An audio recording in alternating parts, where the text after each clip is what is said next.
Sen odamlar ko'zidan uzoqroqda bo'lishing kerak. Federallar seni qidiryapti. MI6 ham izingga tushgan. Bu muammolarni shunchaki yopib bo'lmaydi.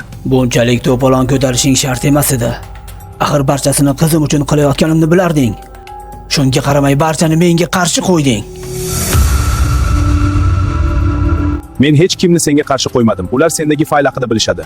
Muammo shundaki faylda qanday ma'lumotlar bor? Sen bularni hatto menga ham aytishni istamayapsan. Men esa senga yordam bermoqchiman. Sher, menga fayllarni ber. Men buni shunday qoldirmayman. Ma'lumotlarni federallarga beraman. Nima qilishni ular hal qilishadi. Barcha agentlar hozir Sherni qo'lga oling.